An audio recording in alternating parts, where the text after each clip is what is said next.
Good morning, good afternoon, everyone, depending on where you're joining from, and a very warm welcome to this virtual information session organized by Academia 2063 under the framework of our DERPIn project. So this is a meeting targeting private sector actors in the countries where the DERPIn project is currently being implemented.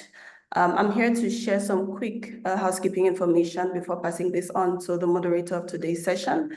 As participants, you're welcome to drop your contributions, questions, observations in the Q&A chat at the bottom of your screen.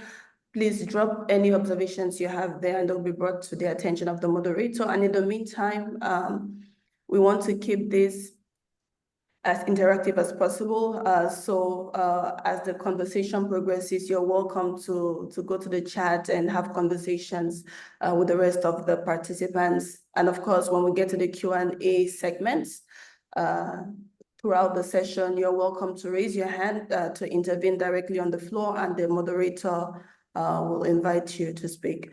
So now that that is out of the way, it's my pleasure to welcome our moderator for today, entrepreneur in residence at Stealth Startup, also a member of the DERPIn Advisory Committee, Ms. Paris Bosire. Great.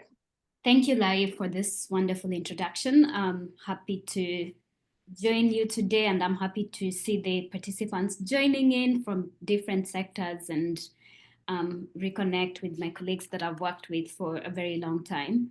I'll take a few seconds to give a bit of my background and how I'm involved in this project, and then I'll welcome Dr. Usman to speak more about it. My name is Paris Bosire. I'm from Kenya, but I'm joining you today from San Francisco. I'm an entrepreneur. I've been an entrepreneur for the last 5 years, for the last 10 years, primarily working in the agriculture sector. I was born and raised in Nairobi, and after finishing my computer science degree, I started a data analytics company called Farm Drive that was focused on driving capital to smallholder farmers by partnering with financial institutions. That company grew for 7 years and ended up partnering with Safaricom, which is the largest telecommunication company in Kenya, to launch DigiFarm, which I can describe basically as the first digital bank for smallholder farmers.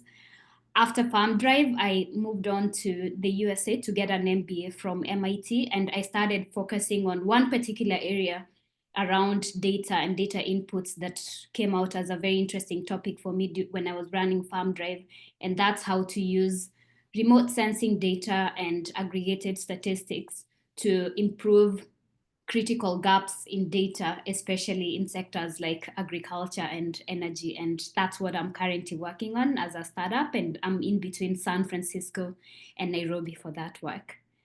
And with that short brief, I'm going to be your moderator today. We have a list of interesting questions. We have a poll, and we want this to be very interactive because this platform is set up for you participants to ask any questions and to understand it better so that we can keep improving it. I'll welcome Dr. Usman to give you an introduction of what this work is, and then we'll proceed on to the questions. Thank you.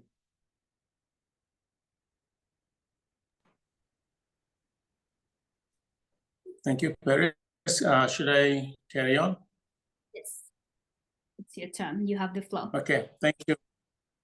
All right, thank you very much. It's a pleasure to see you again and reconnecting. And thank you for having been a pioneer and a driver in this space. It's exciting to see that happening in today's Africa. So my name is Usman Bajan. I'm the executive chairperson of Academia 2063. And with our partners here, the Pan-African Farmers Organization, several universities in 5 African countries, Benin, Malawi, Uganda, Ghana, and Senegal, but also farmers organization in those countries, as well as GIZ, we are happy to today here have the opportunity to exchange with you from the private sector and from government entrepreneurs who are active in the agricultural and food system space. DERPIn, as you will see from our colleagues, is trying to help better target data, innovate in gathering data, and putting more in terms of content around data in a way that can support stakeholders and operators across the food system chain. Our hope is that by presenting what we have now and we're thinking about doing, that you from the private sector could also have your inputs, suggestions as to how best we can refine what we are about to do and are doing currently. How can we add value to it with one concern in mind? What is the value proposition for you as private sector operators, whether you're a bank or a processor or a trader or an importer or an insurance company executive, or you are in research, you are developing technologies. What could a project like DERPIn, with what we're going to be putting on the table here for you to see, what can we do with what we have as of now? What else could we do so that we can make a contribution to your effort to further develop the food system value chains across the continent? So this is very much a dialogue, an exchange. We are not at a stage where a project is done and we have a product and we're showing it to you. We are here in the middle of the process and would like to show you where we're going and what we have, and to hear from you. And let me repeat that, to hear from you today or in follow-up to this meeting. How can we make sure that what we do, the product and the services that will come out of this project are of maximum value to you? So thank you for taking the time to join us. And thank you for the DERPIn team and our communications team that are putting this here together. So we look forward, hopefully, to starting a productive partnership with you. And with that, thank you, and back to you, Paris.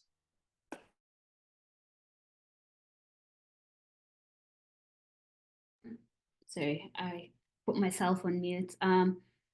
Thank you, Usman. And now we are going to proceed to learning more about the DERP platform before we move on to the questions.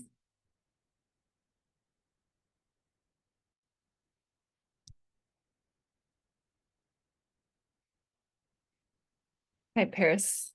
Shall I go ahead? Yes, proceed. Thanks. Thank you very much, Paris, and greetings, everybody. Very happy to be with you today. My name is Julie Collins, and I am the project coordinator for DERPIn at Academia 2063.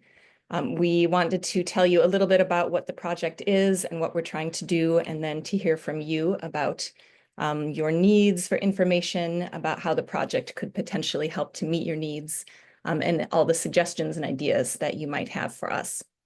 So I'm going to spend just a few minutes to give you a broad overview of the project before you'll hear some more details from some of my colleagues. So DERPIn is the Digitally Enabled Resilience and Nutrition Policy Innovations Project. It's a project of about 2.5 years. We started at the very end of 2023 and are continuing through the middle of 2025. And it's being carried out on behalf of GIZ, was commissioned by the German Ministry for Economic Cooperation and Development. We, Academia 2063, are an organization based in Kigali, also with offices in Senegal. And we are working with the Pan-African Farmers Organization, as well as their regional and national affiliates and national research partners in 5 African countries for DERPIn. So currently we're implementing DERPIn in Benin, Ghana, Malawi, Uganda, and Senegal. And all of the data and information and knowledge that you see we have done for these 5 countries, or are in the process of doing for these 5 countries, However, we are interested in expanding to other countries. Some of our analyses we have already started in other countries. So we're interested also in hearing from, if any of you are from other countries that don't have DERPIn currently, we're still interested in hearing about your needs for information because we are hoping to expand to additional areas too. So the goal of DERPIn is to increase the capacity of different African agri-food systems actors to design solutions for the sustainable transformation of food systems. And we do this specifically by leveraging emerging technologies and digital resources. So this is a very broad and very ambitious objective, but you'll learn a little bit more about the specific ways in which we try to meet this. We're basically trying to increase the availability and the accessibility of data, evidence, and information to inform decision-making and allow different types of agri-food system actors to construct their strategies. So we have several different types of stakeholders that the project is aiming to reach, and these include policymakers in the government. They include farmers and farmer organizations. It includes researchers and NGOs, but it also includes the private sector. And that's why we're here today. We'd like to talk specifically with some members of the private sector to learn about your information needs.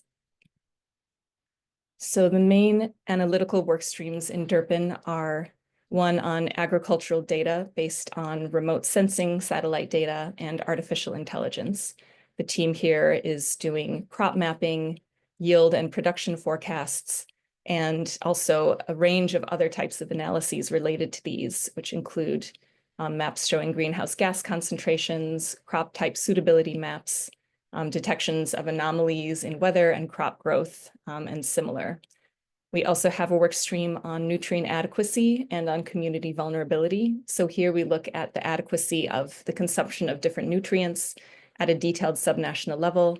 We also look at multidimensional vulnerability at the subnational level. And these work streams are in progress now. Some are very advanced, others are still in the course of advancing in the different countries. We are also sharing the information that we produce through these analytical work streams through online platforms that will make data and information widely available. And we're also producing other types of knowledge products. And we're also going to be organizing learning events in the DERPIn countries. So our objectives for the meeting today are to introduce DERPIn to you and to get feedback from you to learn more about your needs for data and evidence. What are the types of information that you need day to day to make decisions, to inform your operations, et cetera? And do you see a potential, or what kind of potential, for DERPIn data, the data being produced under DERPIn, to meet your information needs? We also want to see if you have ideas for products and services that could be developed using the DERPIn data, including potentially business-to-business services. If there are services that you are interested in developing or services that you would like somebody else to develop and that you could use, we'd like to learn about that from you today. And we're going to be hearing some more detailed description and demonstration of some of our outputs, both finished outputs and outputs still in progress from our team. So we'll be hearing from the nutrient adequacy and vulnerability side next. After that, we'll be hearing about the agricultural data and statistics based on remote sensing. After this, we'll have a discussion with you where we'd like to hear your feedback and your suggestions and ideas. Although before this discussion, we do have a little bit of Q&A built into each of the sessions talking about the different work streams. So there's for your clarification questions and any technical questions about the analysis. I think that's all that I wanted to tell you to start with. So thank you very, very much. We're very happy to have you here today. And I am going to pass the floor to my colleagues who will be giving you the overview of the nutrient adequacy and vulnerability side. Thank you. Thank you, Julie.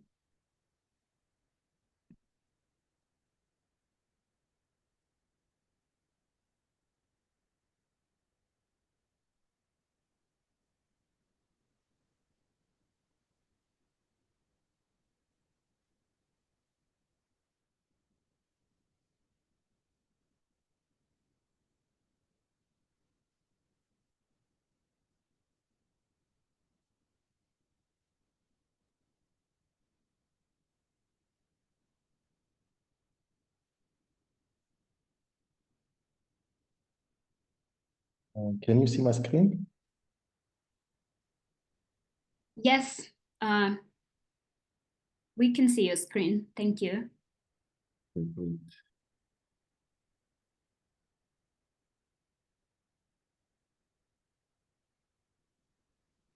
Okay. Can I start? Yes, Mohammed, you can proceed. You have the floor. Okay, thank you so much. Good morning or good afternoon, everyone, depending on where you are. So my name is Mohamed Tankari. I am the Deputy Director for the Department of Capacity and Deployment. I am a member of the DERPIn project team. In particular, I'm supporting the team that is developing the different product and service by providing them the technical of the different tools that they need. So today I'm going to present on the nutrient adequacy and the vulnerability, in particular one of the products that has been developed under DERPIn, which we call the FS Core. FS Core is Food Crisis Observatory and Response. So let me start with the private sector engagement for nutrition. So why this is, I want just to recall that importance because it's a well-known or a consensus that the private sector engagement is something that is crucial if we want to sustainably improve nutrition. This is due to several reasons as identified, because there are some pathways that has been identified where private sector can really contribute or improve nutrition. We have, for example, nutrition sensitive agriculture, where private sector can really promote, We also have another avenue, which is food fortification.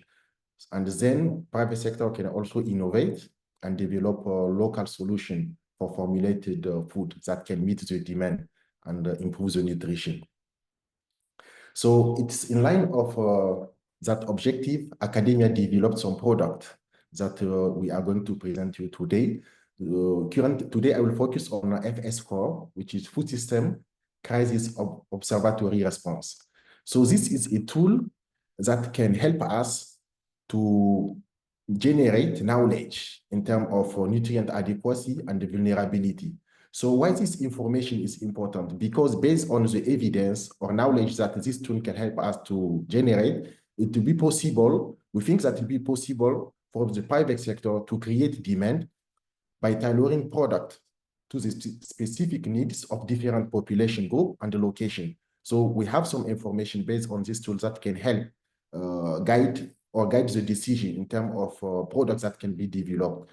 And then we think that this tool can also help to generate information for private sector that can help it to better engage in public-private partnership. So we have two information under this product that can be generated. First, we have the pattern of vulnerability. So this is something that is crucial because it can help us to understand where shocks might have the most severe impact on well-being. And then it's also possible using this tool, to conduct some nutrient adequacy analysis. For example, to know or to guide effort in targeting nutrition intervention and also guide the choice of nutrition, the choice in terms of intervention. So this type of information are relevant for the private sector in terms of how to develop new product or how to orient the business. So behind the tools that we develop, there is a rigorous methodology that has been adopted in order to develop this tool. So if we consider the vulnerability, this rely on an index that has been developed. So this index is a composite of 4 dimensions. So we consider 4 dimensions, which are food insecurity, quality of health systems, climate change, vulnerability, nutrient household adequacy. So these are some factors that has been identified as factors that really shape vulnerability. So we rely on this 4 factors in order to compute this index. So based on this index, we classify areas as much more, less, or much less vulnerable by using a threshold Here we can use the country average or even a regional average. For the nutrient adequacy, we make use of a rich household database, in particular household consumption survey, in order to compute information related to nutrients that we need in order to see the adequacy in terms of nutrient intake for these different households.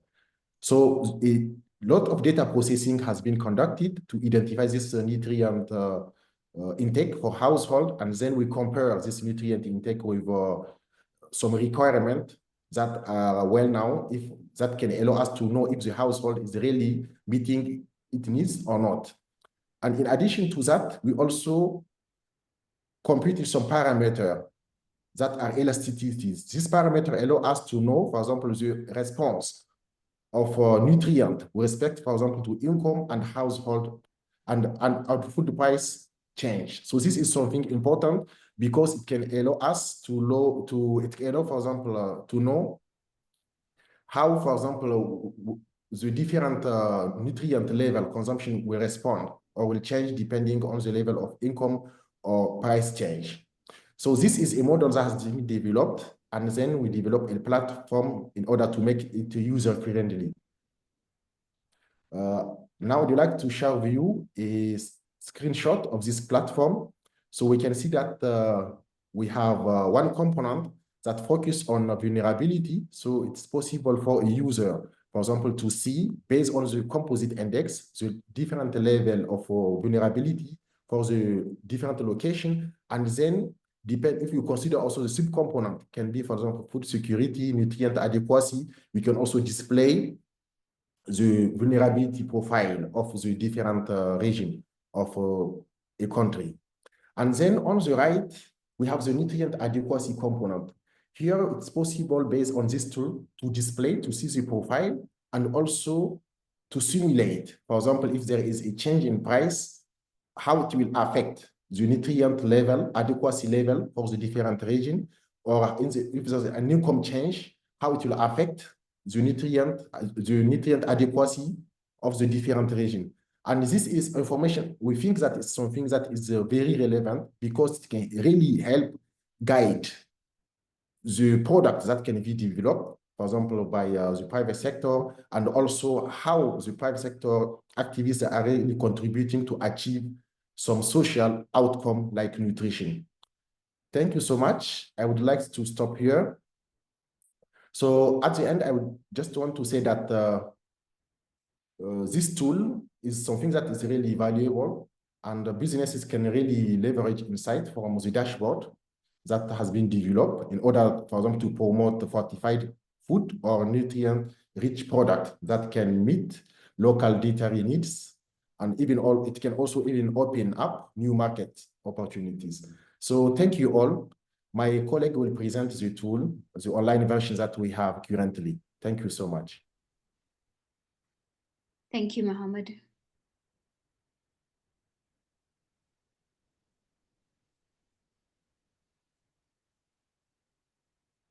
As we wait for the tool to be on your screens, I will request everyone to keep thinking about the questions they have based on this discussion, and post the questions on the chat, and we'll get to them during our discussion.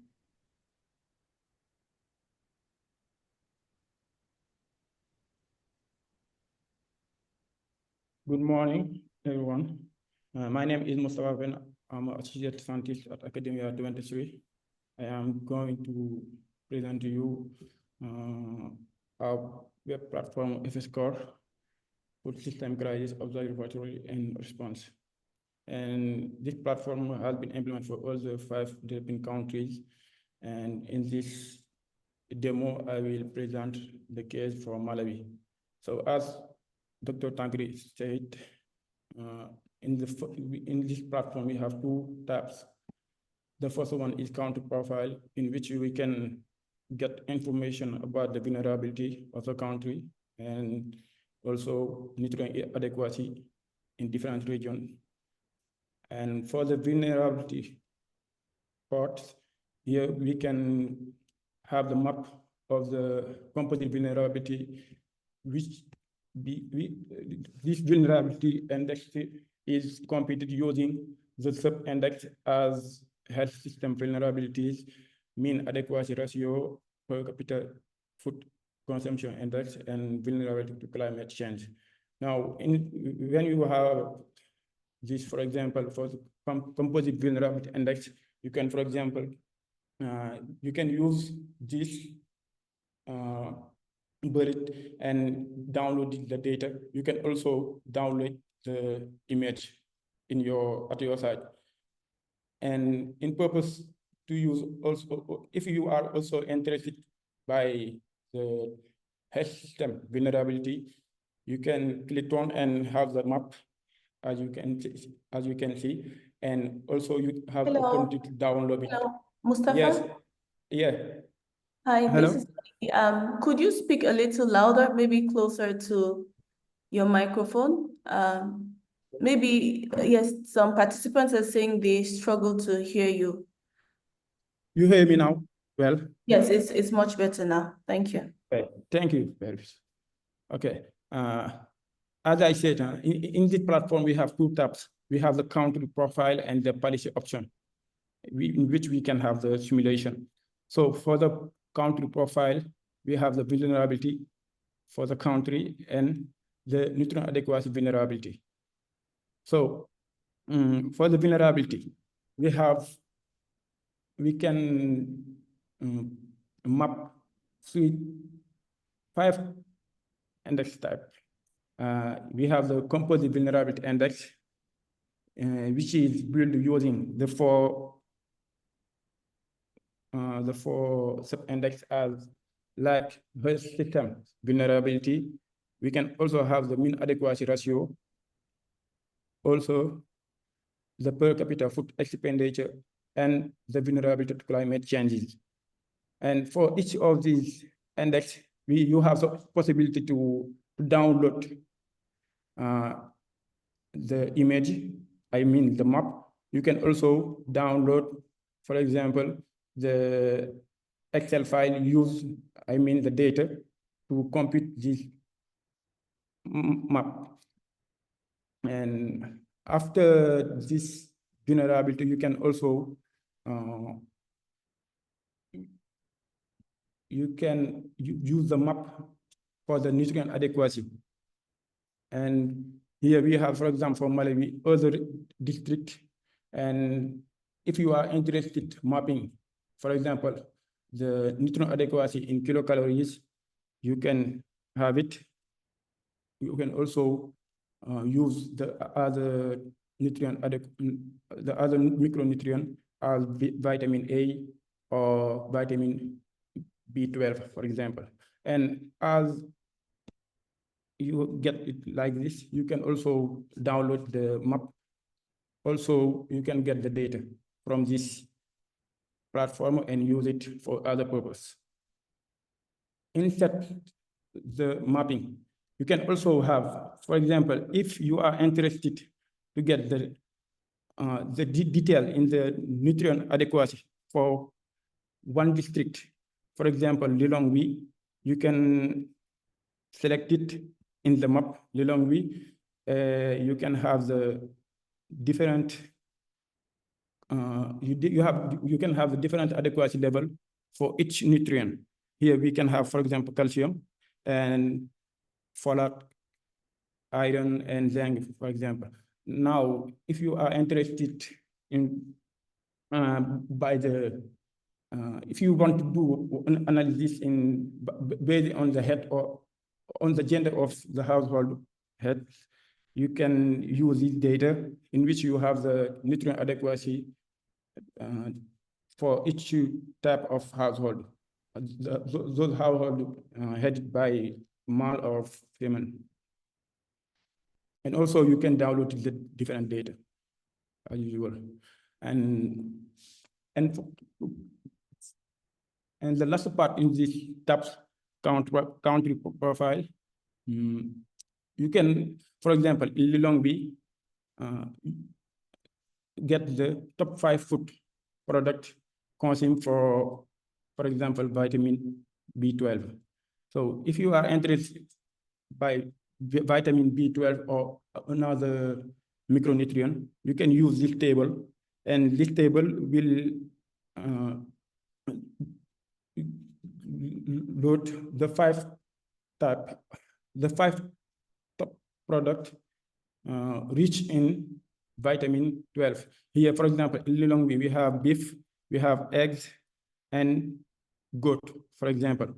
Also, if we want to change it, and for example, I think the top 5 food rich in kilocalories, you have to change it here. In nutrient, you select kilocalorie, and you will get the 5 top food product. Here we have cooking oil, green maize, groundnut, and maize follow. Now, after this top country profile, we can do also some simulation. And as you see, this tool is built for how to respond for against crisis. And now, if you click on policy option, we can see, for example, for Lilongwe, if we put an increase in income for 20% in income, we can have the nutrient adequacy for different household. And in the baseline, I mean, here at my left, we have the nutrient adequacy when we have 0 changes in the income. And when we do an increase about 20% in the income, this is the new nutrient adequacy that we will get for each nutrient. For example, in calcium, we have 94/45 in the predicted adequacy, and for the baseline, we had 92/71. So we can see that most of the micronutrient, when we have an increase about 20%, the predicted consumption adequacy will be greater than the baseline scenario. Also, for vitamin B12, for example, in the baseline, we have 22.9% as nutrient, as consumption adequacy in this region, Lilongwe. And after increase about 20%, also we have an increase, but it is not important. We have around 2% of increase in the consumption adequacy. Another thing that we can do, you can also select, as usual, the district in which you are interested. And instead, beside the simulation in the income, we can also do the simulation in food expenditure. And for the simulation in food expenditure, if we want to see how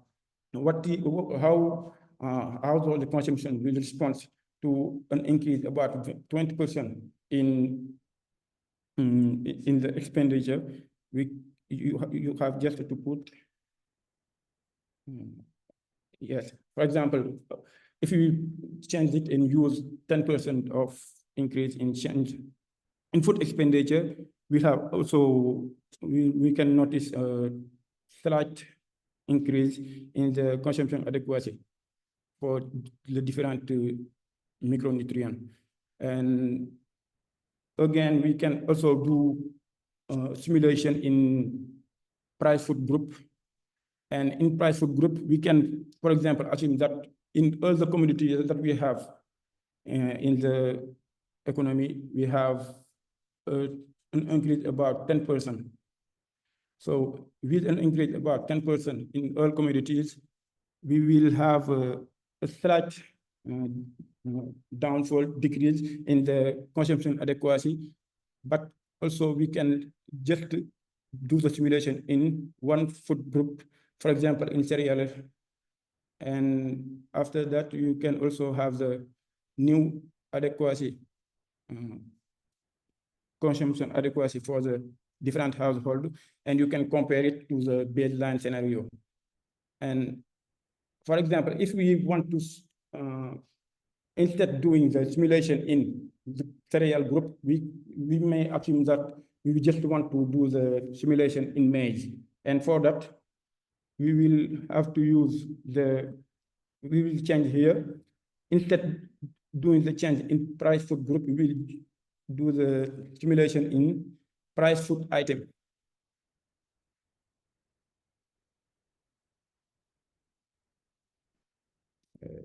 Loading.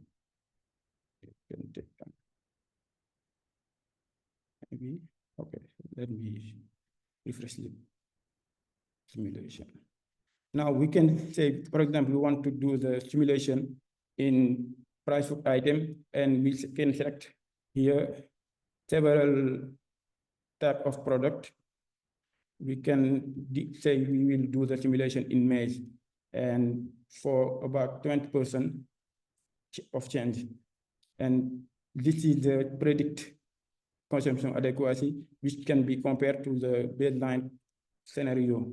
Also, when you want to put, for example, simulation about a decrease in food in price changes, in price for maize, for example, you can put here -20 and do the simulation, and you can have the new result for the consumption adequacy.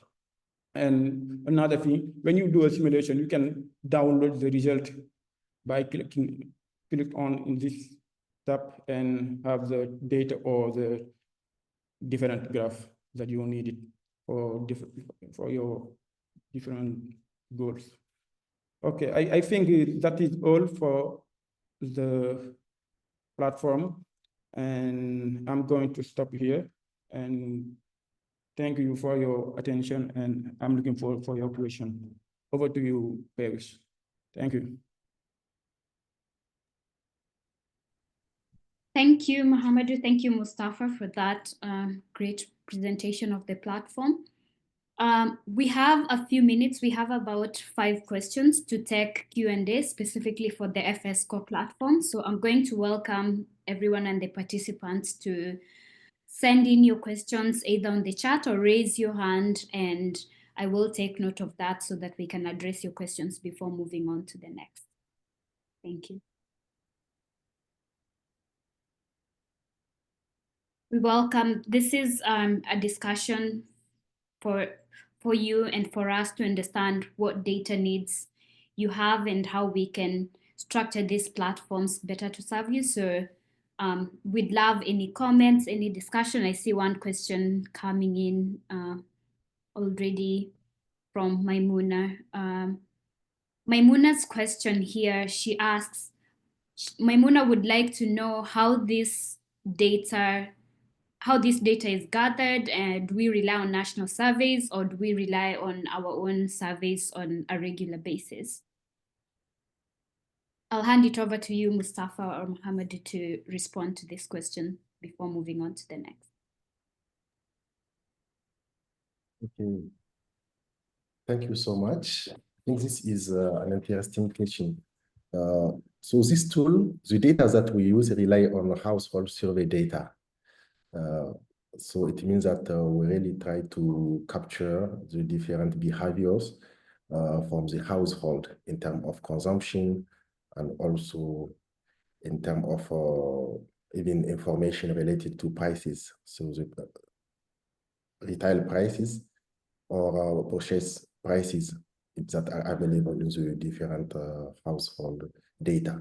So most of them are nationally representative of the country. So that are the type of data that we use in particular for the nutrient adequacy analysis.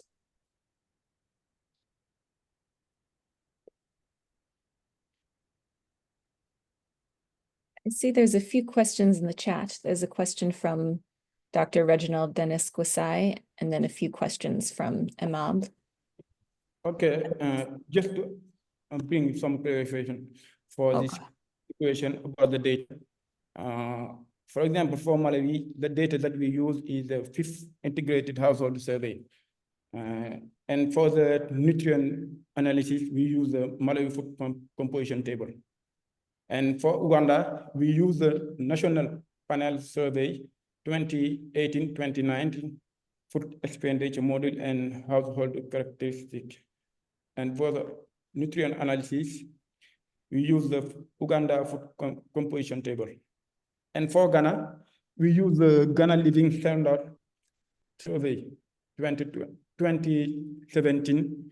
And for the nutrient analysis, we use the West and Central African food composition table 2019. Thank you.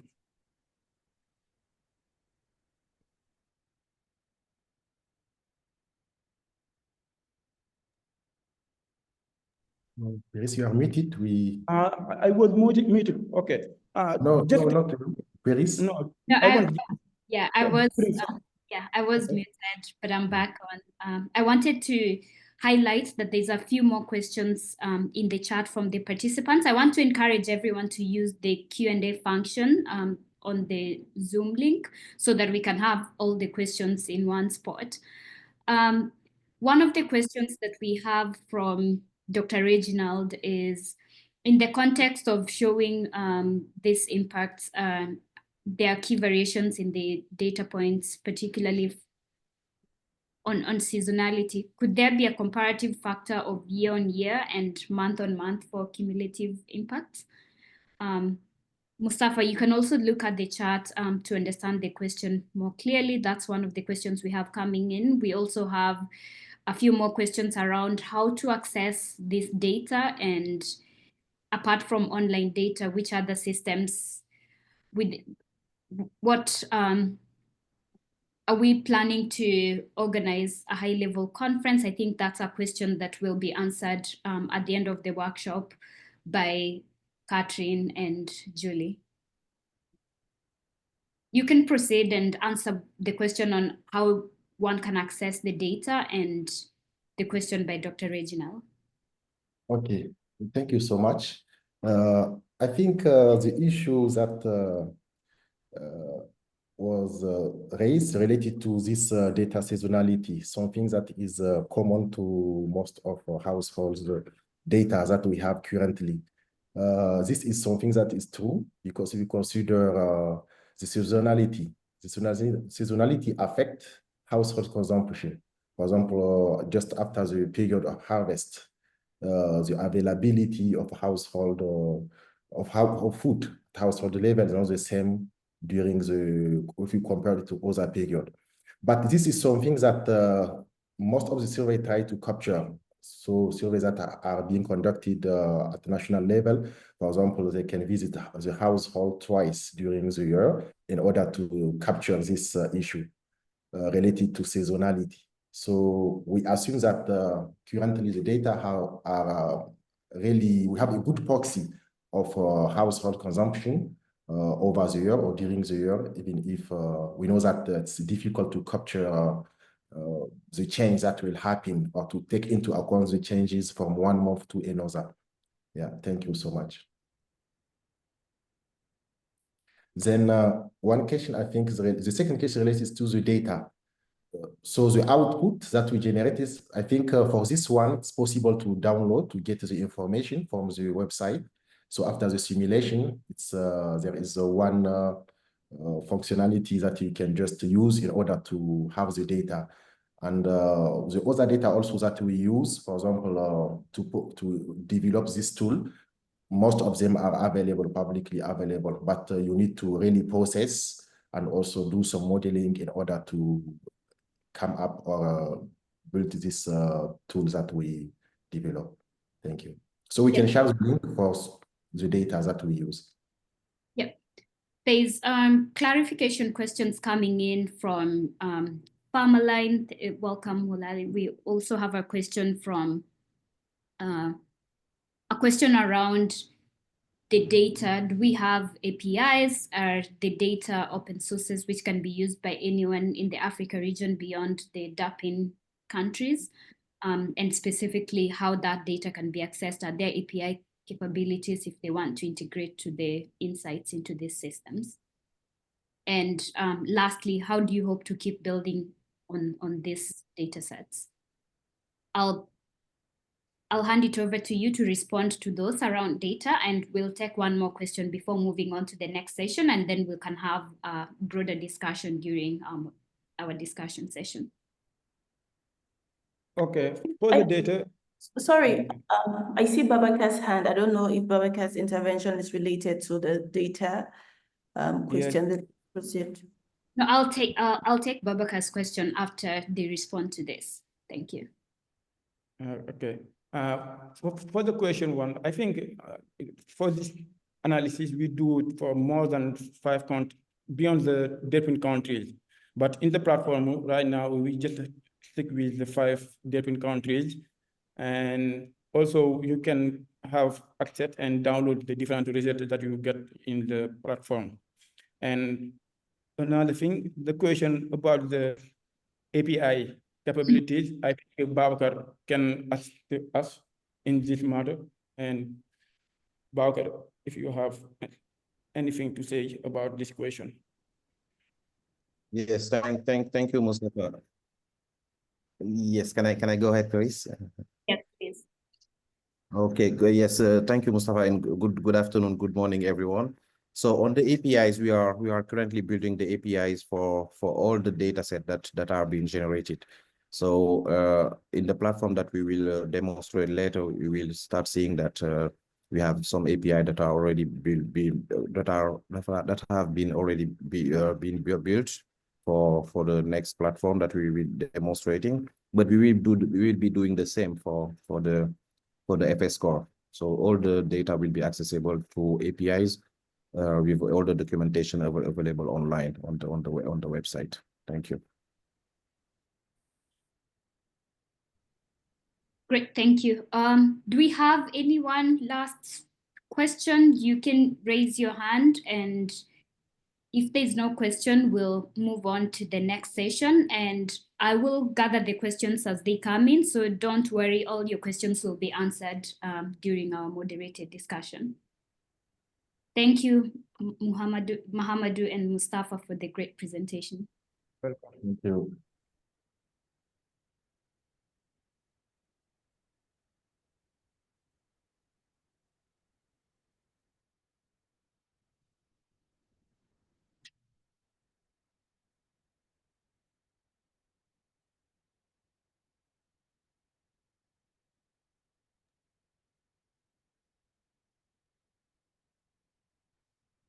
Thank you very much. Paris, can I go ahead? Yes, please. Thank you very much. So thank you, everyone. My name is Khadim Jah. I'm a senior research associate scientist. So I'm going to talk to you about agricultural data based on remote sensing and AI. On the DERPIn side, we are trying to combine remote sensing data, machine learning, and AI to build some to provide some data that can be useful for all the stakeholders. So next, Julie. So in terms of context, you know that all the challenges we are facing in terms of food insecurity, the major challenge of the century, we are facing climate change, global growing population, rapidly grows for food demands, and we know all the conflicts we are facing. So also we know all the high events in terms of climates events. So we know that timely and accurate projections are mostly valuable for this time. So what we try to do here is try to use the crop mapping, which is the new technology. We try to combine here the remote sensing and the machine learning to make sure that we know where the crops are and when for the African countries. So next. So here is the idea of the crop mapping. So in our left, we have the Google Maps, which is the RGB image. So we can see the landscape. So we don't know what is really on the ground. We just see it's green, but we don't know if it's a maize or if it's something else. So the idea is just to take those images and add some value. So first, in the middle image, we try to extract all that is not cropland, like the roots, the built up, and the roads. And what we end up have is the cropland only, but the cropland only, we don't know which crop is there or not. So the final goal is to identify, for example, where the maize is, where the millet is in this cropland. So that's the work we are doing, and we are pretty advanced. We did it for 5 countries in the DERPIn case. So next, Julie. So here are some just methodological aspects. I'm just going in short.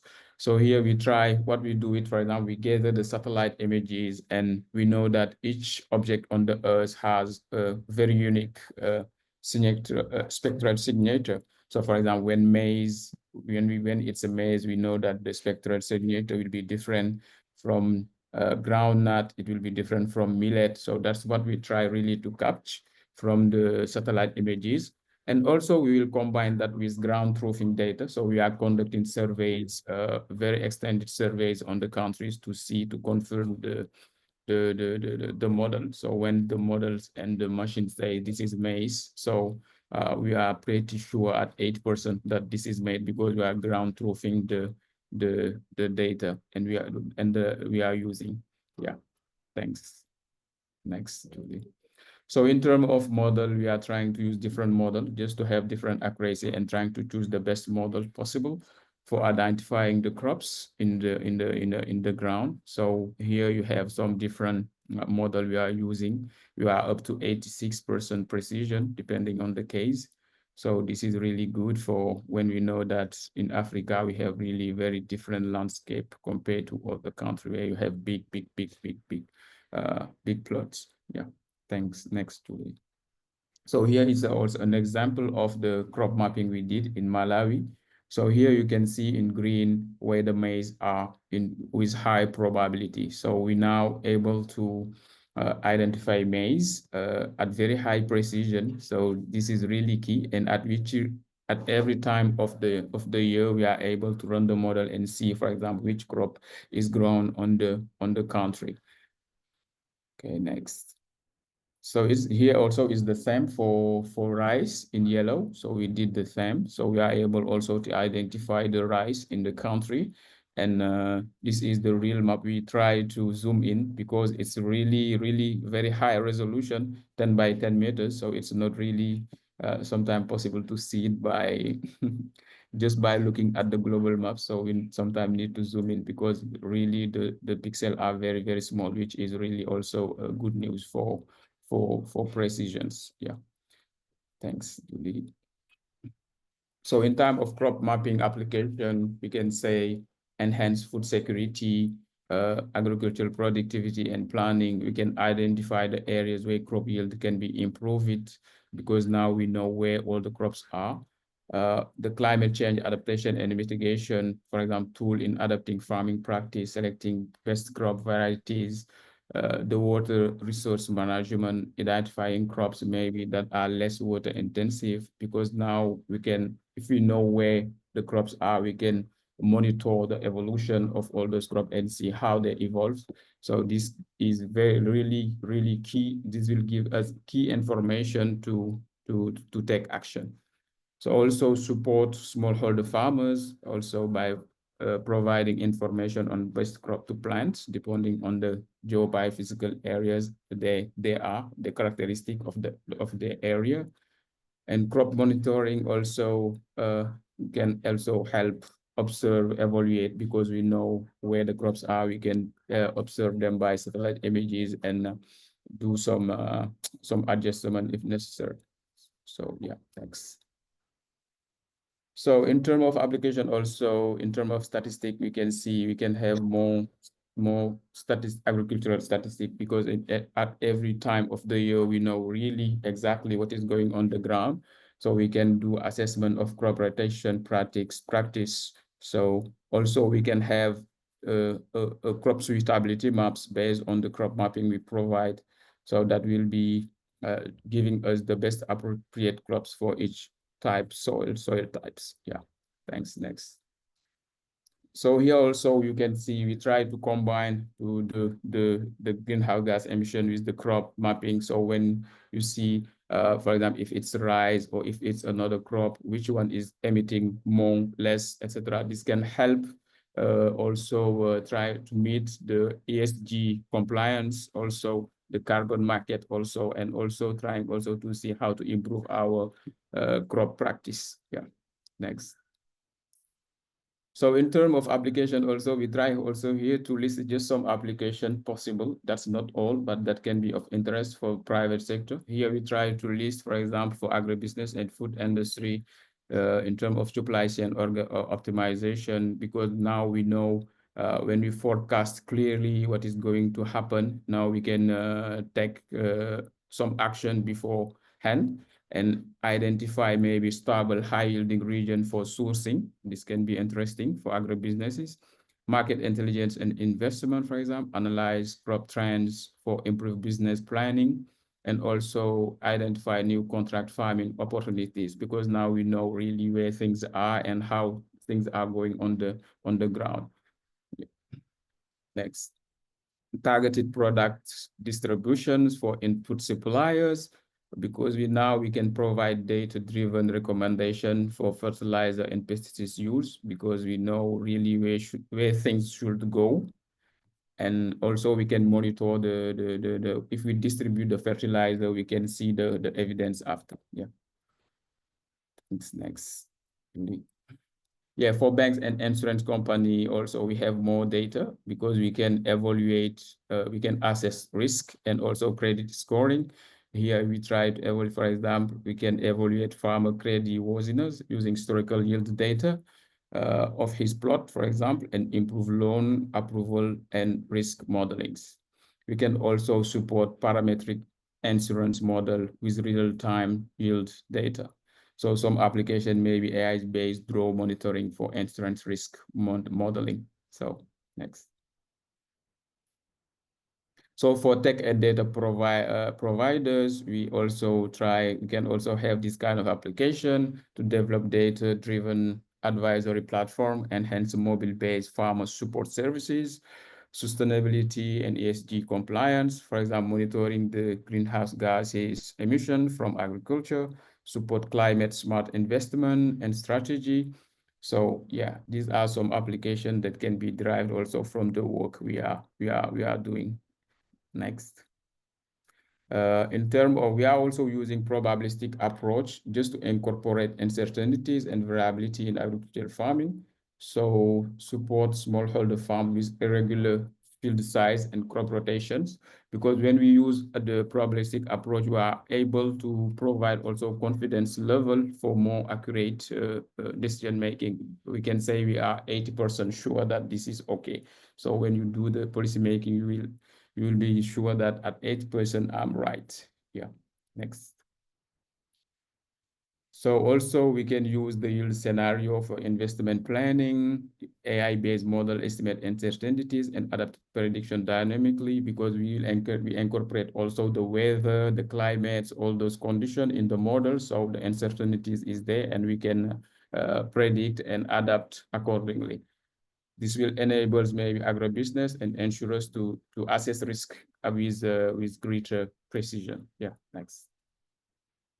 So more accurate for here we try just to summarize the key benefit maybe for private sector, which is the more accurate crop production forecast, optimized supply chain and market planning, stronger risk management for finance and insurance, improve sustainability tracking and ESG compliance, scalable AI-driven solution for agribusinesses, growth, and also they will gain precision, because we are really at the detail level with 10 by 10 meters resolution at field level.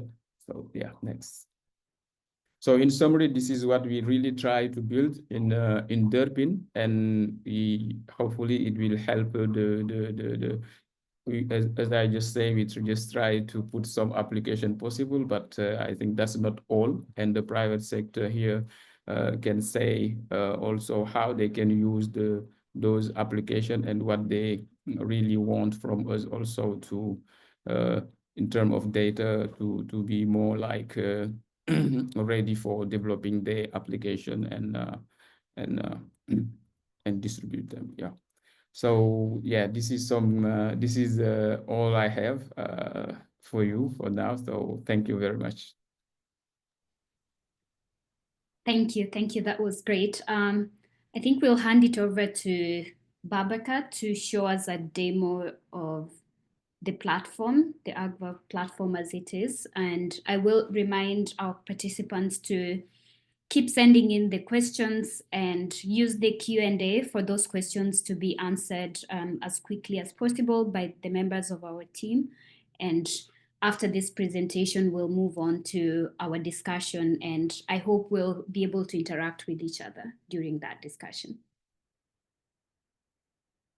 All right, thank you so much, Paris, and good afternoon, good morning, everyone. So my name is Babakar Sise, and I'm also part of the DERPIn project, the project team. I'm excited to present the customized AGWA that we are building for the 5 DERPIn countries. I will now ask my colleague Cher to share his screen, and then I will take it from there.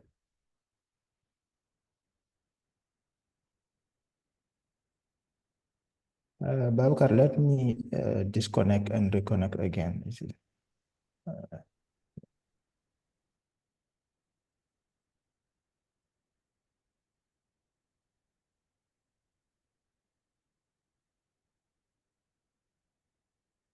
So while Cher is connecting, the platform, as Hadim has presented, is designed to provide actionable insight into the agricultural sector, into the agricultural trends in terms of prediction, crop yield, crop prediction, crop production, forecast, in terms of greenhouse gas emission, in terms of crop field delineation, in terms of also crop mapping.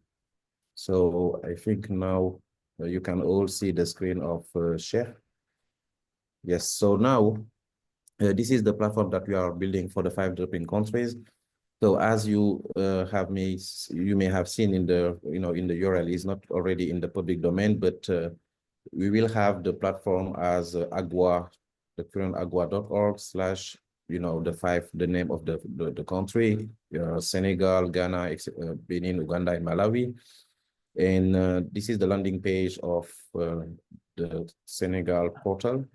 And at the top, as you can see, we have a slider where we have like some news. Here we will just be highlighting some news, some new publication or anything that we would like to highlight on the project for Senegal. When we go to the About page, this is some general information that we have for all the 5 countries, for the 5 DERPIn countries. Here we are talking a little bit about the AGWA, in terms of the meaning, the methodology a little bit down. And now we can move to the next one, which is the food production, the climate. Okay, we start with the food production. So remember, this is the platform for Senegal, the AGWA platform, customized AGWA for platform for Senegal. Here, when you come to the customized AGWA for Senegal, you will see 4 tabs. For now, we have the food production forecast, the crop mapping, the field delineation, and the crop phenology metrics. So remember, this is still in the production, in the production. So when we go to the left, we have a filter where we can, for instance, choose the type of feature that we would like to visualize. We have the production and the yield. Let's say we would like to see the forecast of, in 2025. Here we selected the year and then the crop, the millet in Senegal. Okay, and then we choose the type of visualization. For now, it's only pixel level. And when we click on visualize, when we click on visualize, we have a map of Senegal where we can see the distribution of maize of millet in 2025, the projected production of millet. We can see the legend at the top, at the bottom right. When we click a specific location, we can see what is the prediction in terms of millet production. So you can see it in metric tons. And now also, what is also interesting here is we have the layers that we can use at the top right.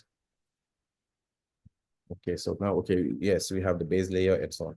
Okay, and now why this type of output will be of interest for the private sector? I think in terms of supporting, the private sector in terms of the supply and the demand of products, that could be interesting to know exactly where we have more millet in the country or less millet. So that can be helpful for in terms of strategies for the farmers, for the private sector. And now we can move to the next one, which is the crop mapping.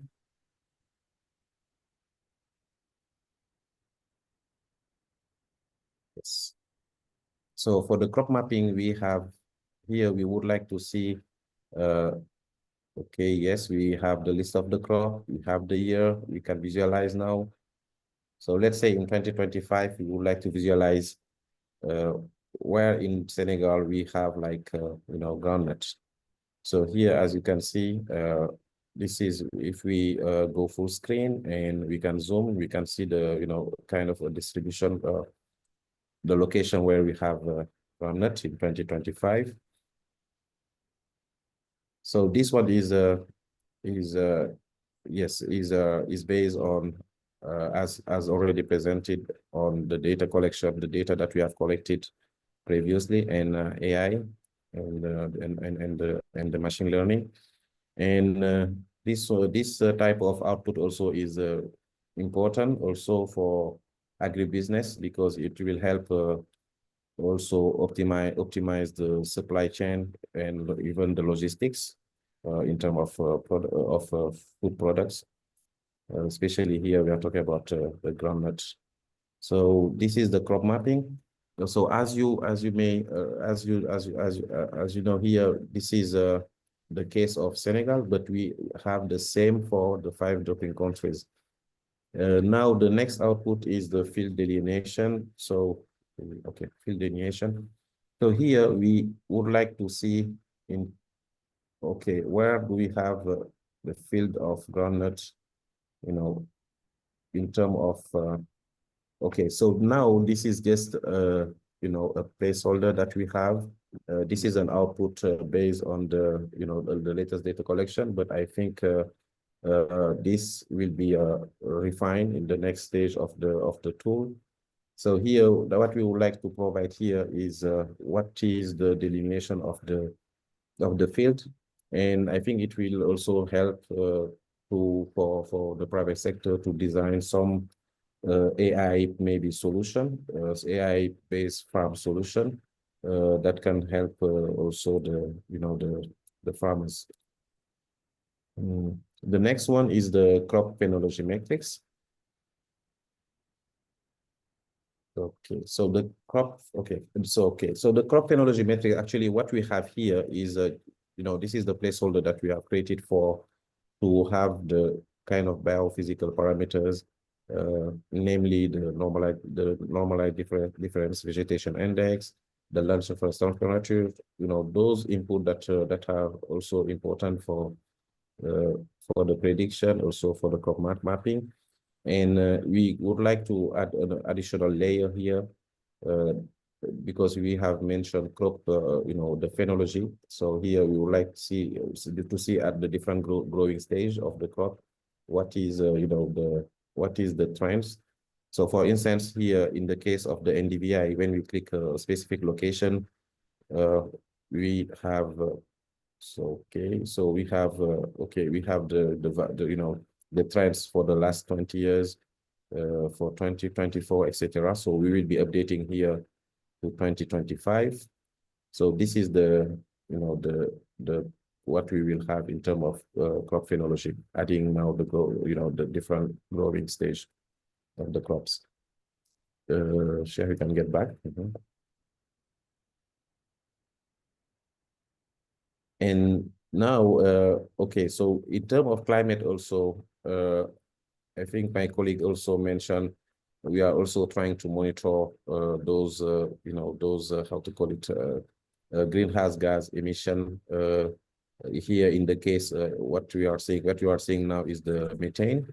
So we would like here also to provide those information in the Agua platform for the 5 countries, monitoring the major greenhouse gas emission.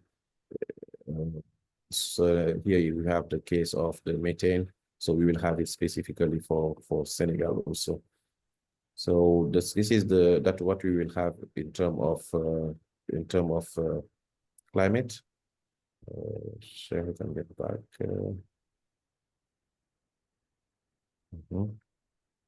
So now, now we have the publication, and the publication is where we have it is the area where we have that will provide access to relevant research papers, publication, policy brief for the country. Here we have the list of the publication for Senegal that can also help in terms of investment because it provides the insight and also the trends and the opportunities in terms of production. Now, the next one is the data. So the data section for each country is where we are going to host all the data that are being produced in this work. Here we have the data in terms of the Excel file, the CSV file that we'll be sharing, the geospatial data that we will be sharing. But at the same time, in the backend, we are currently working. We have already actually finalized the APIs that can help access, the output of the customized Agua for each country.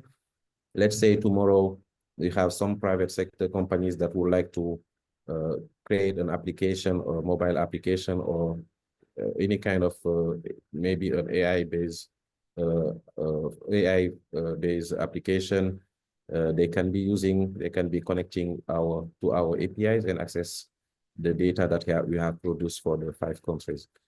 So this is in a nutshell what we have, and I'm very much looking forward to hear your feedback, your comment, and more specifically, what would be your data. What will be your the data need? What kind of data will you need to also in your respective areas? Thank you. I will stop here. Back to you, Paris. Thank you, Babakar. Thank you for that, Babakar. Sorry,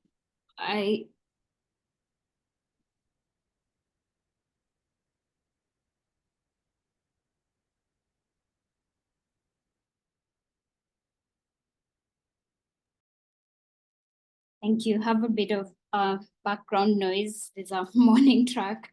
I will proceed to hand it over to everyone to send in your questions. You can either use the chat or use the Q&A. We have 5 minutes for the questions specifically on Agua before we proceed to our moderated discussion that will involve everyone. I'm already seeing some questions. There was a question from Dr. Reginald around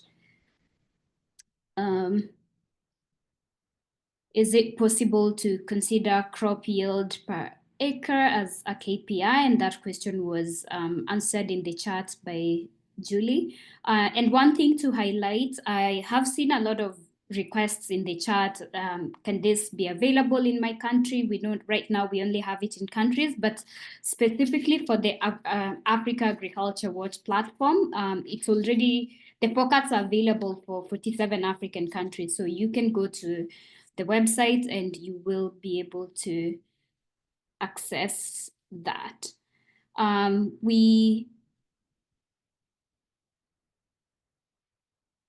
I'm not seeing any questions on the chat, so I'll ask anyone that has a question to just raise their hand. There's one hand, sorry, I'm trying to see. This is me, Paris. Yeah, I see that there's one question in the Q&A box from Maimuna and Jai asking, do you intend to expand the platform to animal food system and water point availability? I think these systems are interlinked.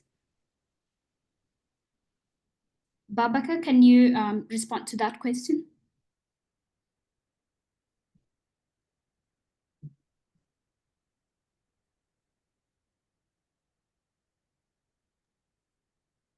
So sorry, Paris, I have missed that question. Can you please come again? Sorry. The question is, do you intend to expand the platform to animal food system and water point availability? I think these systems are interlinked. Water point availability. I would like to take that one. Okay. Yeah, I will try to respond to that one. I think for water point availability, I think we have some data related to water availability for for the continent, but we really did not put it on the agua sides. I think it may be an interesting also idea to just provide those data like and make them shareable in the agua. I think that's something we can do, but yeah. We'll see in the next months if it's a good idea. I think just we can provide them like just we do the forecast, etc., and make them available for download. But definitely we have water availability maps. So yeah, it's just a matter of like maybe polishing them and making them maybe shareable for the platform.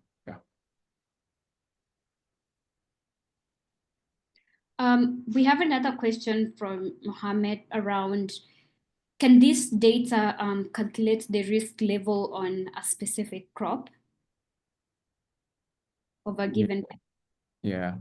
I think this is I think Mohammed, I think he's the one working maybe on the insurance. I think the risk level here we are able to know now, for example, with precision where the arachid, where the groundnut is at any time of the year, for example, in Senegal. And we also know we are doing forecast, for example, different type of forecast. For example, we do, if given the weather situation, this is the forecast that we are envisioning.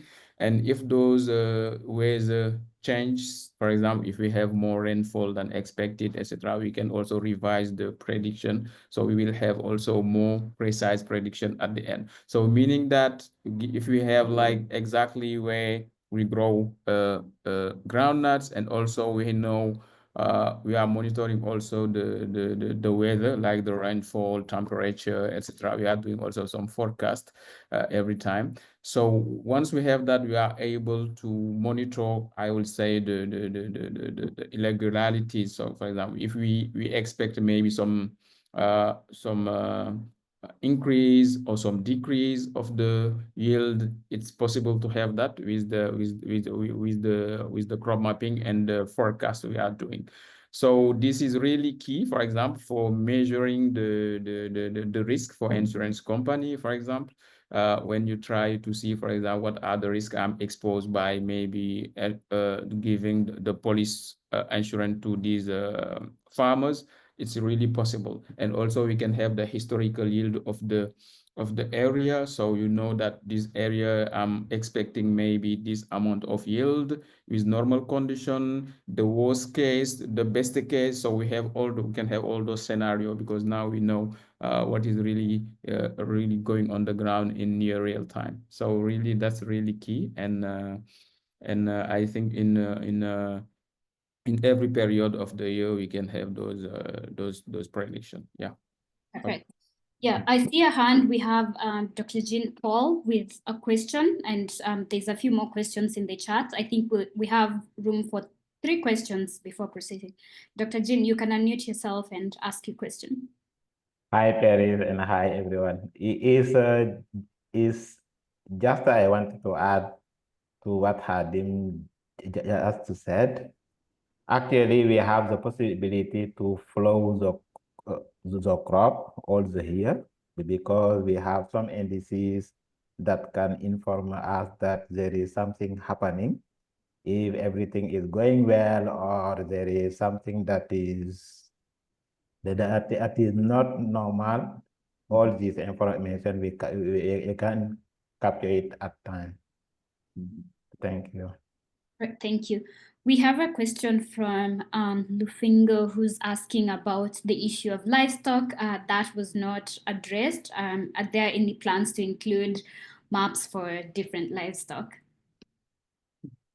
Yeah, for now we we do not have the plan for that, but yeah, I think it's it can be like a reflection maybe by academia just to see this, to envision maybe that. But for now we do not have that in the Agua platform.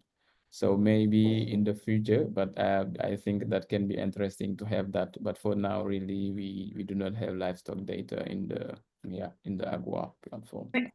Yeah, thank you. And that will lead us into the discussion because we're really focused on those data needs. So that's a great question leading us to that. There's one last question on this Q&A before we proceed to the discussion.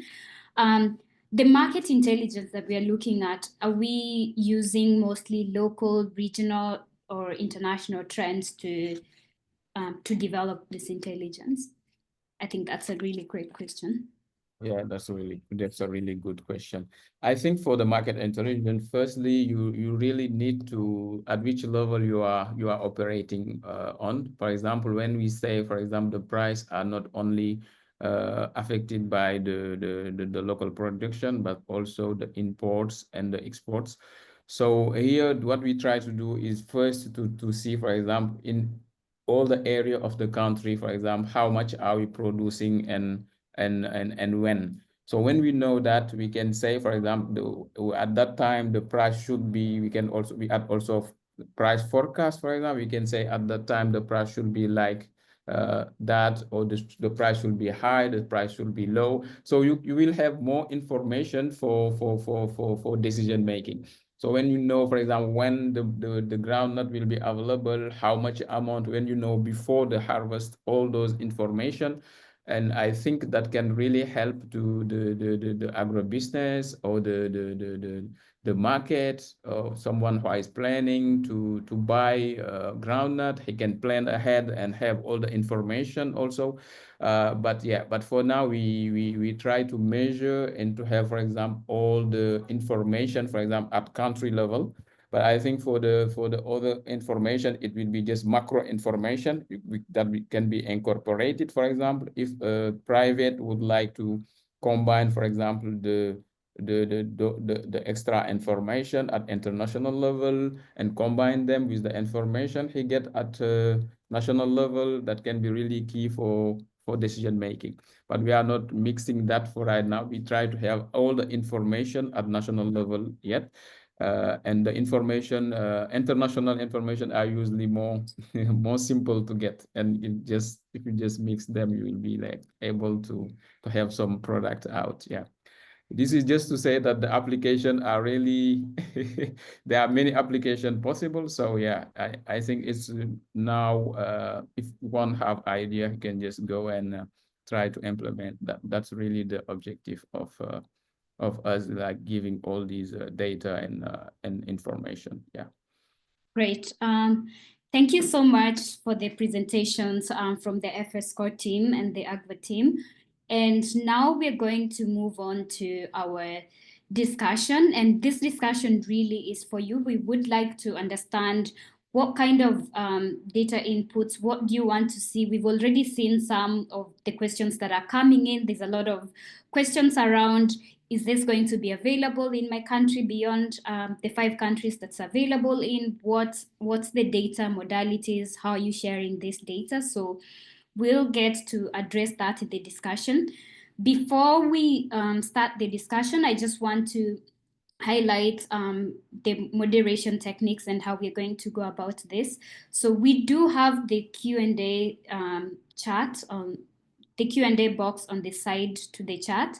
I highly recommend that you use the Q&A as the questions come up as your fellow participants are speaking, so that we are able to respond to those questions in real time. You can also use the chat to send in the questions and raise your hand as well, based on the questions that we are asking, and if you want to participate, so that we are able to select you. We'll keep it under 1.5 minutes per discussion, so that we have enough time for everyone to participate. I encourage participation among the attendees. So this is, we're not just asking the questions to ourselves or the team. This is also among the participants. Before we proceed, and we can do this by just using the raise hand feature on Zoom, I would like to understand who is attending, and I think this is also helpful for the attendees to be able to ask the right questions.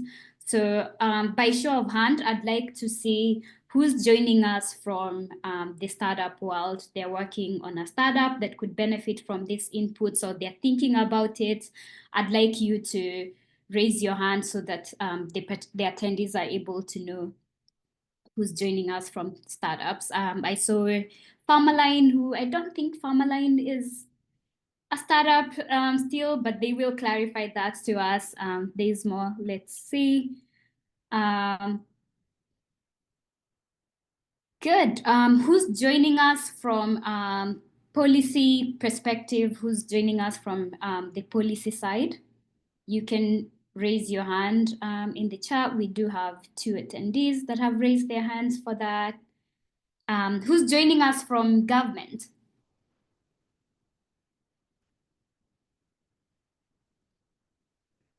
Great.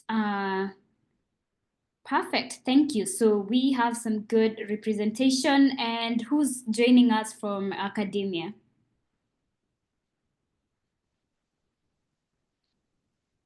Cool. I see some hands going up. Thank you. So moving on to our discussion. And as I mentioned, this is really a discussion amongst ourselves based on what we've seen and based on what other attendees in this chat are going to participate. We have a pretty diverse representation from startups, policy, government, and the private sector. So this makes up for an interesting discussion and knowledge. So the first question in our discussion today is, as you think and reflect about your work in the different sectors, what are the key data needs or inputs that you have to support your current operations in the context of this work that we presented? What are the top data needs that come to mind? And it doesn't necessarily have to be the data needs that we did not mention, but we just want to understand what are your key data needs in your current operations.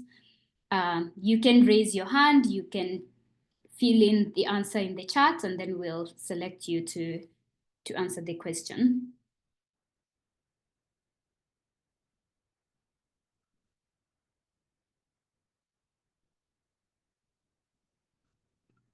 Julie, I'm not able to see who's raising their hand. Can you kindly monitor that for me? Sure, I'll monitor. We don't have hands yet, but please do feel free to raise your hands. We definitely want to hear from you. We have a hand from Mohammed Mboji.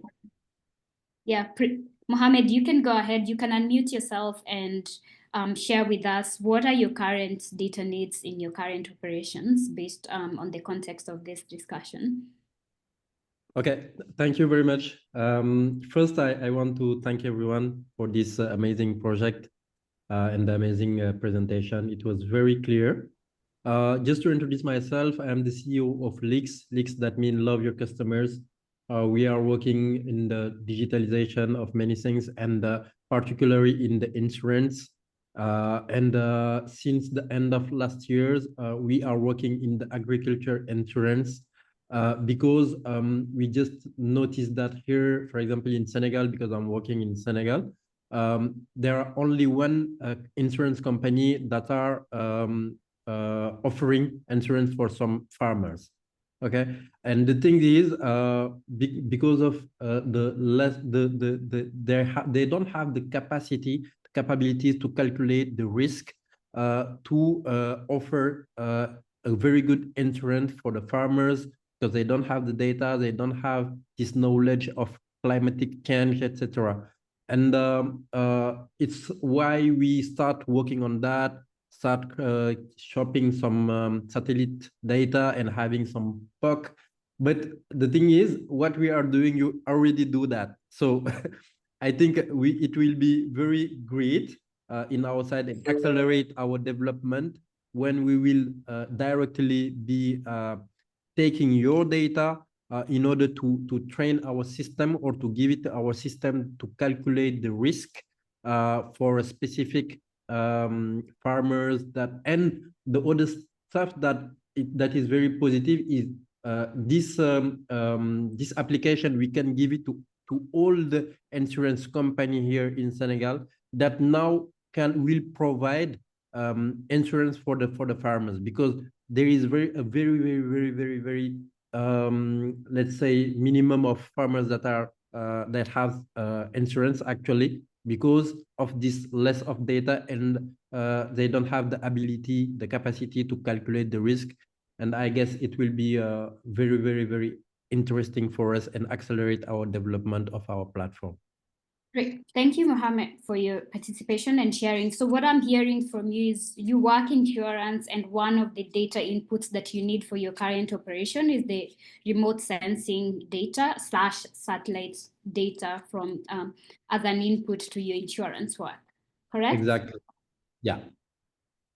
Perfect. From the participants in the group, who else has specific needs around satellite data or accessing remote sensing data, and they haven't been able to do that? I'll let you raise your hand and share more what your particular use case is for satellite data. Mohammed, your hand is still up. I'm not sure if you want to continue responding to this question. No, it's okay. I'm good. Perfect. It looks like everyone has their satellite needs catered for. I will move on to the next question, which actually does tie to the first question. In the first question, in the first part of our discussion, we looked at looking at your current operations, for example, insurance and the satellite needs. What are your current data needs? But we're going to move on to more specificity around that. What types of data and evidence could help fill the gaps that you have in your current operations? I hope to see more participation on this one, because we are opening up the wish list. If you wave a magic wand, what kind of data would you like to see? And this is really important for us to hear from you and potentially see how we can incorporate that in our platforms. So again, feel free to raise the hands, feel free to ask questions to our previous presenters as well by raising your hand for the participation. Thank you. I'll repeat the question. What types of data and evidence could help fill in the gaps in your current operation?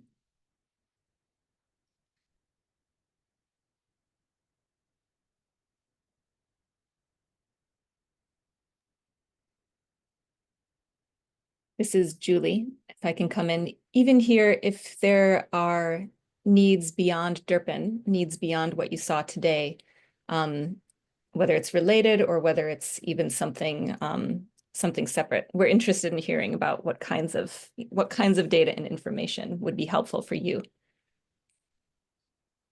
Thank you, Julie, for that clarification. Yeah, so this is open. This is your wish list. When I reflect back on specifically my time working at FarmDrive, I think one of the key data points that I've seen become much better over time is the satellite data resolution, the satellite images resolution.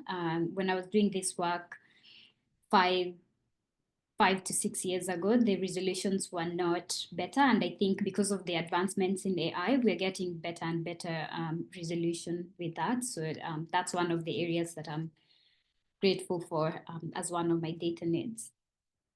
So feel free to raise your hand, or you can post your discussion, your answer in the chat.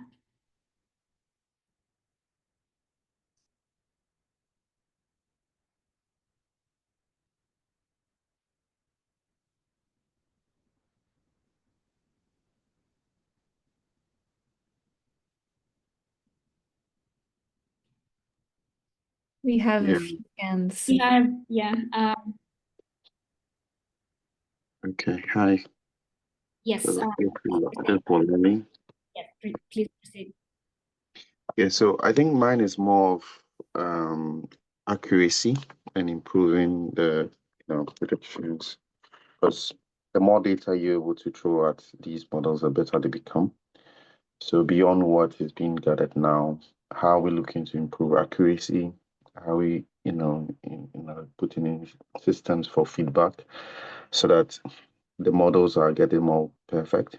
I'm not so sure if during the presentation any mention was made on the level of accuracy so far of the predictions, but these are very important because if a private person wants to make business decision, they need to know to what extent they can trust the data or the insight that is being generated. And so the more we're able to validate that, the better it is. And also getting, data from the ground to reinforce what the model is predicting, I think are very important. So that for me is something that I haven't really heard much clearly how the platform is going, or the network is really going to address that. But we'll be happy to hear the feedback from the team and also way forward to improving it. Thank you.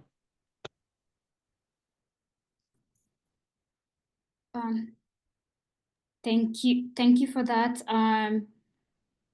I will put your question on the line. I'll add your question on the line, and it will be addressed. But I want to jump in and request Sakina to share. I've seen your comment on the chat around production level yield optimization. Please share with us in the discussion if you can unmute yourself and elaborate on what these data needs are around yield optimization. And then after that, so Sakina is on the road. I will hand it over to Lufingo, who says he says they see potential for better input support programs by government. I'll hand it over to you to expand on that as I try to summarize what Sakina shared in our chat. Over to you, Lufingo. Okay, it's actually Simba Sibanda. I'm using Lufingo's link. Okay. I'm with Fanapan. Makes sense. Yeah, you can start by introducing yourself briefly and your context before you proceed. Yes, the name is Simba Sibanda. I'm with Fanapan, which is the Food, Agriculture, Natural Resources Policy Analysis Network based in South Africa. But we work Africa-wide, supporting policies on the policy processes on food, agriculture, natural resources. So for me, the two things, because in most cases, when we talk policy, we're basically engaging with governments. We know that a lot of governments spend a lot of resources trying to do crop estimates every year. They need this to be able to know whether they need to prepare for any food shortages in terms of food security, but also even the business sector taps into that kind of data to then make some projections and plan. So that's one area. And I would imagine that if we had such a tool across for all countries, it means that there will be great savings for these governments, since this process is very demanding in terms of resources. And secondly, our government actually is one of the biggest players in terms of, if you're looking at the input sector, There are a lot of programs where governments are supporting farmers, particularly smallholder farmers, with inputs every year, and particularly if you've had a disastrous season previously. So the farmers may not actually have resources to go to the next season. So I can see, and in most cases, a lot of these inputs are just given almost indiscriminately, not with an understanding of what is potentially possible from a particular area, what sort of inputs and what crops are being grown. So I can see a big role for this kind of data being actually useful to the public sector in that respect, and save a lot of public funds, which would otherwise be wasted by giving people, for example, inputs for crops which are not suitable in their area, which means that they will probably end up selling the fertilizer or maybe, misusing that fertilizer. So I see great potential in the application of, this application, if we can get the right data to support it. Thank you. Thank you so much. That's a great contribution, and that actually does tie to the comments and the feedback, the participation that we have from Sakina as well, that at the production level, these data inputs, we need data inputs that can help with yield optimization and being able to predict or forecast things like pesticides and how to manage pesticide control. And largely, this data can be used at government levels, and they mentioned the aim to export of fresh fruits and vegetables from Rwanda. This can help optimize supply and market access. Thank you. That's a great contribution. I will request my colleagues, Kadim or Jean-Paul, to respond to the question on the accuracy of predictions before we proceed. Okay. Yeah, thank you. In term of the production forecast, we are really very good. We are almost at 90%, but it varies from one country to another. So the precision is really key. That's why, for example, when doing the forecast for the agua side, we were trying to do the forecast at the continental level, for example, but we were seeing that because of the difference of the agroecological zones, the specifics of each zone, each areas, that was really not the accuracy we wanted. So there is some ecological fallacy we have there. So that's why we tried the harder option, because we have like too many countries, but for each countries, we take the time to really do the specifics of the countries and trying to have like the best model possible. So yeah, so that's one thing. And also the work we are doing right now, which is the crop mapping, trying to have like 10 by 10 meters crop map resolution is also a big game changer, because now we are able to be more precise, because we know really where the groundnut are at 10 by 10 meters, so we can monitor through all the growing season and to see what is really happening there. So I think all the information we have from the models, from the data, we put just part of them on the how to call it, when we make sure that it's really good, we put them on the agua side. But if one, for example, really wants the details of the models, the precisions, for example, for building an application or a potential a use case for private sector, I think we are open.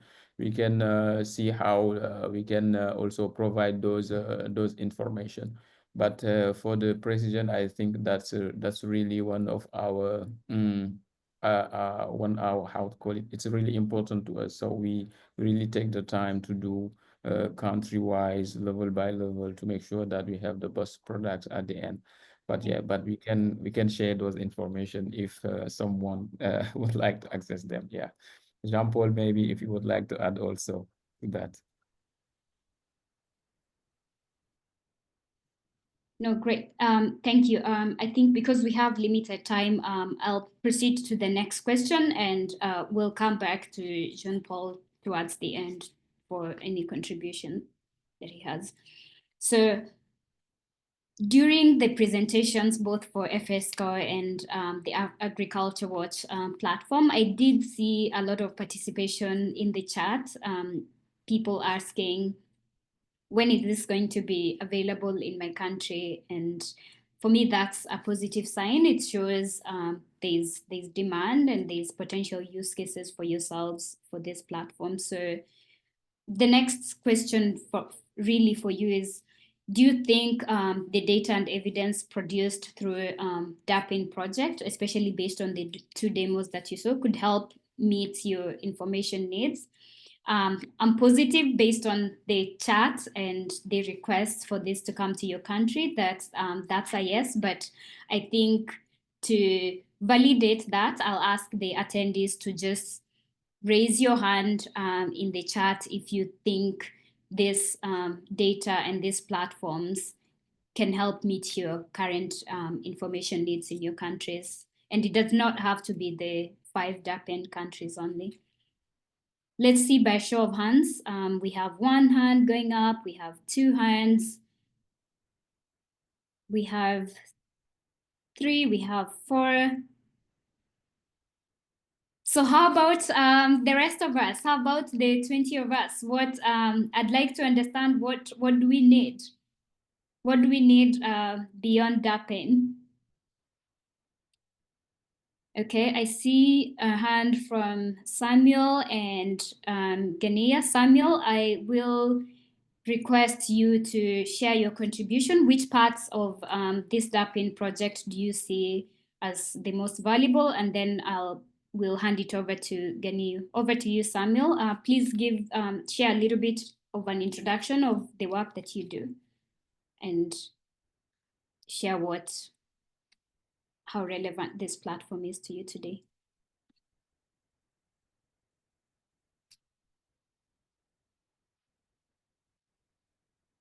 Samuel, we can't hear you. I'm not seeing Samuel anymore in the chat. Ganiyu, do you want to take this opportunity to share?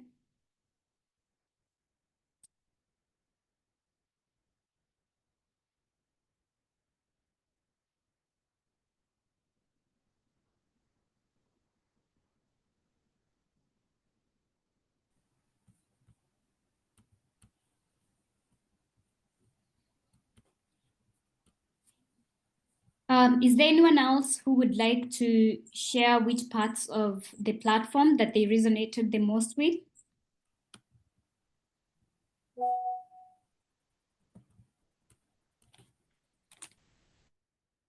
I see Samuel's hand still going up, but we can't hear you.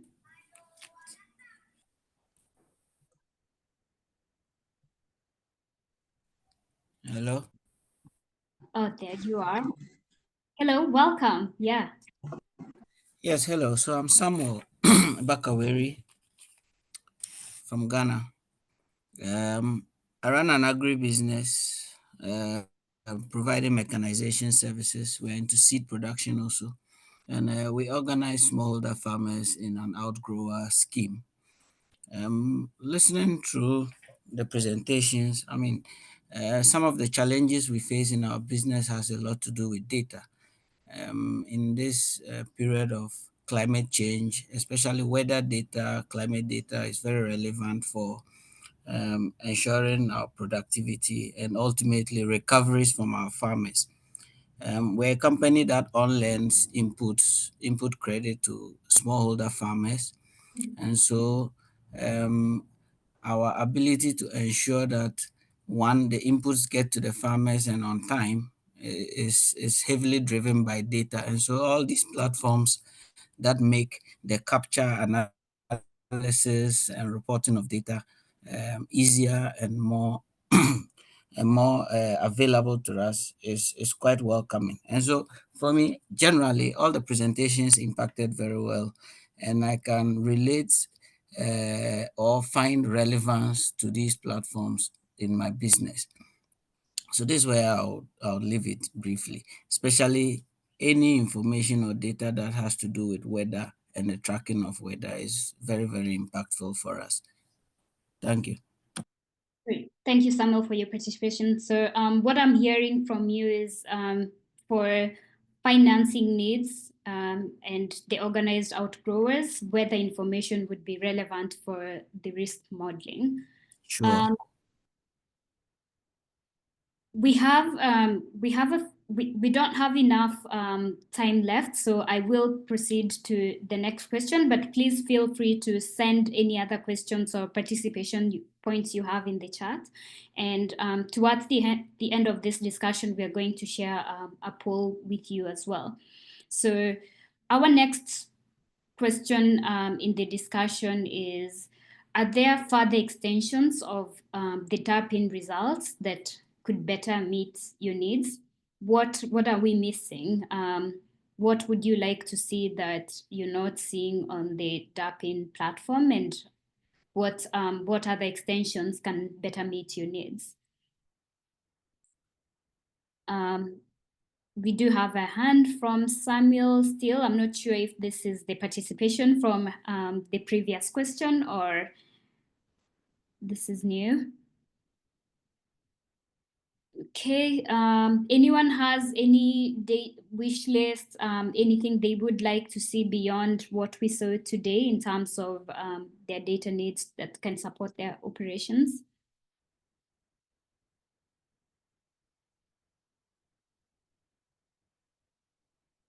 As we think about that, I will add the last part of that question because it's tied. Based on what you've seen today and your current needs in the different countries, what formats, what data formats or access formats would you prefer to access this information to support your operations? I know there's a lot of organizations and operations have moved digital, and from what we showed you, a lot of this data is actually available on online platforms, but we'd like to hear from you. What are the other ways that you prefer to access this data that we are not thinking about? Lufingo, thank you again. Over to you. Thank you. This is Simba again. I think I introduced myself previously. Yeah. I was interested to see the presentation of data on greenhouse gas emission estimates and predictions.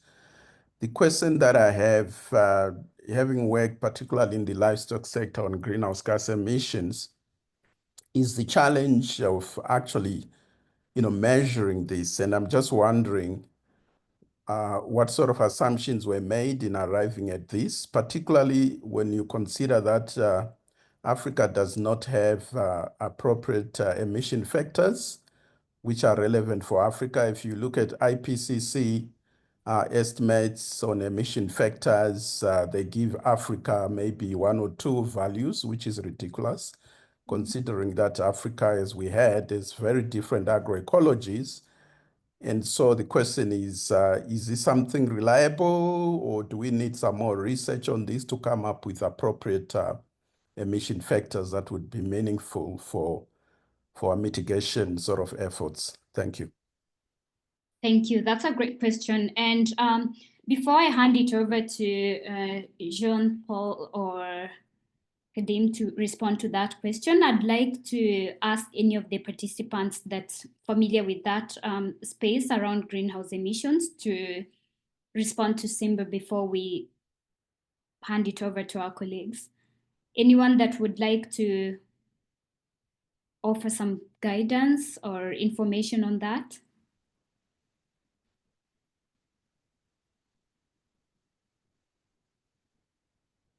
Okay, Hadim, looks like this is for you again. Okay, I see. Jean-Paul, would you like to go to take this one? Maybe I see the head of Dr. Racine. Racine. Yeah, Dr. Racine. Yeah, so Racine, you can take it. You can go and take this one also. Yes. Yeah, it is a scientific question. Hello, can you hear me? Yes. Yeah, and there are scientists as well, and they know how to answer this.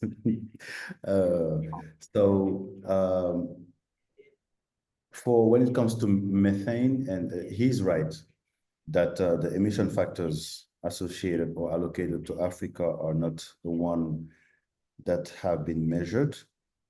If there is any measurement, the value that we have are by default as an average in countries where they have enough data to compute it. That's a fact indeed from the IPCC methodology. Now, the second point is, if you look at the recent satellites that have been launched, in particular, the one in the Copernicus Web Sentinel-5 is providing methane concentrations above any land use, land cover available to anyone. The difficulty there maybe is in the processing. That's something that Academia 2063 scientists dealt with. And our studies show that the concentration are at the tropospheric level, meaning between 0 or sensitive to the tropospheric level between 0 and 10 kilometers. That doesn't still explain why those concentrations should be taken as emissions. Now, second, the validation process using sensors on the ground, it is called the TCCON, TCCON sensors, has been used to validate the data first and to calibrate also the measurement from the satellite. But those sensors are not between 0 and, they are between 0 and 10, but they are like maybe 15 meters of height, meaning that their values are the one closest to emissions because they are closest to the ground. Those data have been used to calibrate the data on Sentinel-5, meaning after that calibration, Sentinel-5 data could be used as emissions. There is a whole chapter that the team here produced under the annual trend and outlook report from last year, where you will have access to some use cases, country use cases, but also the explanation that I just provided here. Jean-Paul is the lead author with the team, and it is available there if you need more details about the methodology. But second, there's also a brief, if you go to Academia 2063 publications, under the CACI, Comprehensive Africa Climate Change Initiative. There also you will have another brief where you have the explanation about the methodology. Now, one last point that I want to share here is that for livestock, it is a bit difficult. Why? Because they are not sedentary. Most of the time they move. And because of that, it is sometimes very difficult to track them and to see how much methane they're emitting. And even if they are sedentary, from satellite sources, you will need to have a very large, population of animals, cows and the others, to start measuring methane emissions.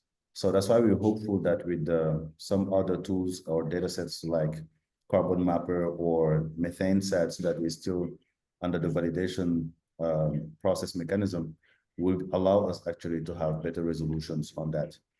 And lastly, there are some colleagues in Africa that are working on using in situ measurements, for example, here in West Africa, and we are trying to see, once validated, how we can collaborate with them. And last of the last, what I wanted to share is one important key aspect of DERPIn is that what DERPIN allowed us to do here when it comes to crop mapping is to collect those ground truth labels. Without DERPIn, it won't be possible. And it allows us actually to build those crop maps in 5 African countries. And the secondary use of it also is the expansion or the extrapolation of those maps in other areas in Africa. Recently, we just produced the one for Angola, which is not a DERPIn country, but based on the data that has been collected under DERPIn. So I think that is also a very important outcome that came from this DERPIn project. So in terms of availability in other countries, similar to what we did for Angola based on DERPIn countries, it will be also used to do some expansion in other African countries that have the same ecological zone, mostly. Let me stop here for now. Great. Thank you. Thank you, Resen, for that contribution. That was enlightening. I want to highlight and mention again that when launched, the country-specific Agua platforms will be open and available free of charge, and we're also exploring opportunities to expand to other countries.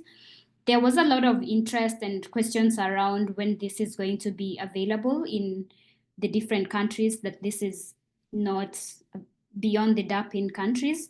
However, I noted during our discussion that we are still not able to articulate clearly exactly what data points we need.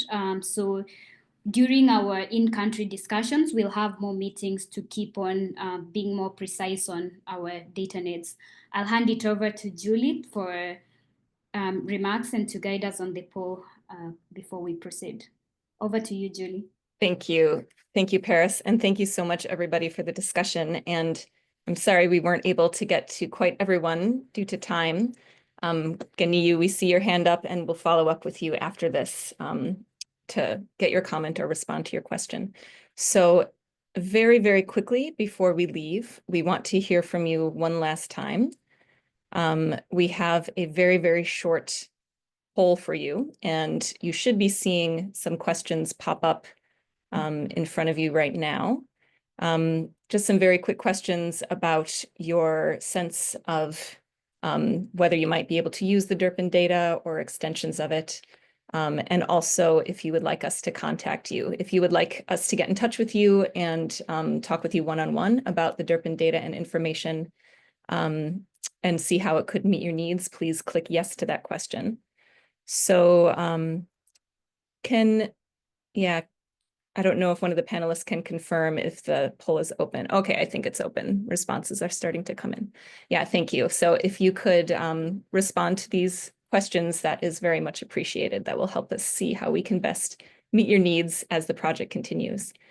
I just want to very quickly tell you some of the next steps under DERPIn.